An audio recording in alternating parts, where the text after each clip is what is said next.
Hi అండి, welcome back to Reddy Jenny's kitchen. నేను మీ ప్రియాంక.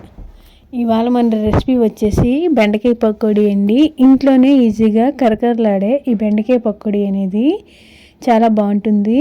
టేస్ట్ కూడా మనకి సేమ్ బయట ఫంక్షన్లో తిన్నంత టేస్ట్గా ఉంటుంది. ఇది ఎలా చేసుకోవాలో ఈ వీడియోలో చూపిస్తున్నాను. ముందుగా మనము 1/2 kg వరకు బాగా కడుక్కొని వాటర్ అంతా కూడా బాగా తుడుచుకొని ఈ విధంగా ముక్కలు కోసుకుని బెండకాయ ముక్కల్లో 1 టేబుల్ స్పూన్ పసుపు, అలానే 2 స్పూన్స్ శనగపిండి, 1/2 స్పూన్ సాల్ట్, 1 స్పూన్ జొన్నపిండిని యాడ్ చేసుకోవాలి. అలానే 1 టేబుల్ స్పూన్ కారం కూడా ఇందులో యాడ్ చేసుకోవాలి. అలానే 1 స్పూన్ బియ్యం పిండిని కూడా ఇందులో యాడ్ చేసుకోవాలి. బియ్యం పిండి వేయడం వల్ల కరకరలాడుతూ ఉంటుంది పకోడీ అనేది. అలానే మనం ఇందులోనికి ఒక 3 స్పూన్స్ వరకు శనగ పలుకులు కూడా యాడ్ చేసుకోవాలి. ఇప్పుడు ఇవన్నీ కూడా బాగా కలుపుకోవాలండి.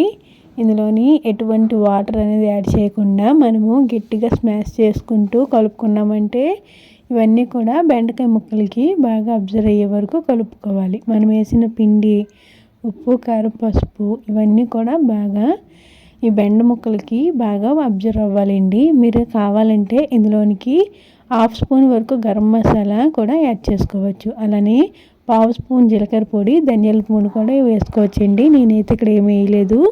ఇవన్నీ కూడా ఇలా కలుపుకొని వీడియోలో చూపిస్తున్నట్టు మనము ఇవన్నీ కూడా ఈ విధంగా కలుపుకొని పక్కన పెట్టుకోవాలి. ఇప్పుడు స్టవ్ ఆన్ చేసుకొని మనము ఆయిల్ అనేది కళాయిలో వేసుకోవాలండి. మనకి డీప్ ఫ్రైకి సరిపోయినంత ఆయిల్ని వేసుకోవాలి.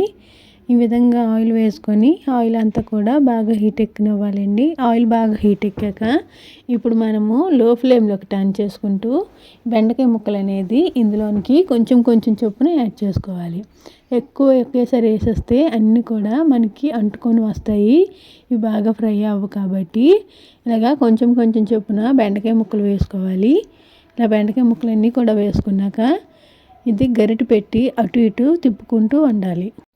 బెండకాయ ముక్కలు వేసిన వెంటనే లో ఫ్లేమ్ నుండి మీడియం ఫ్లేమ్లోకి టర్న్ చేసుకుంటూ ఒక 2 మినిట్స్ వరకు ఈ విధంగా ఫ్రై చేశారంటే మనకి బెండకాయ ముక్కలు గట్టిపడతాయండి. మనం వేసిన జొన్నపిండి, శనగపిండి, బియ్యం పిండి వల్ల ఇవి గట్టిగా అయ్యే వరకు ఇలా గోల్డెన్ కలర్ వచ్చే వరకు కూడా మనము ఆయిల్లో బాగా ఫ్రై చేసుకుంటే సరిపోతుంది.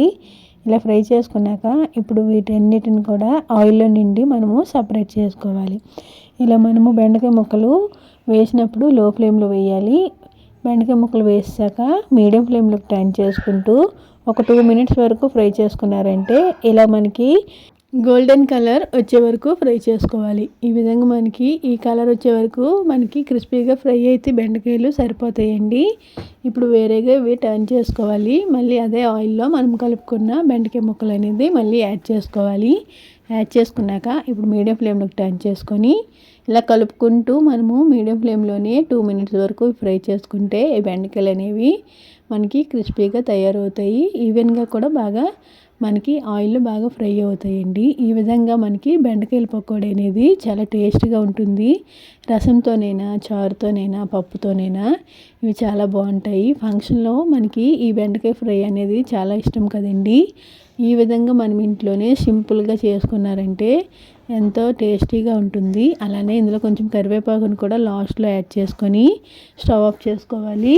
ఇలా కరివేపాకుని ఆయిల్లో నుంచి సపరేట్ చేసిన వెంటనే మనము ఫ్రై చేసుకున్న బెండకాయ పకోడీలోనికి టర్న్ చేసుకోవడమే.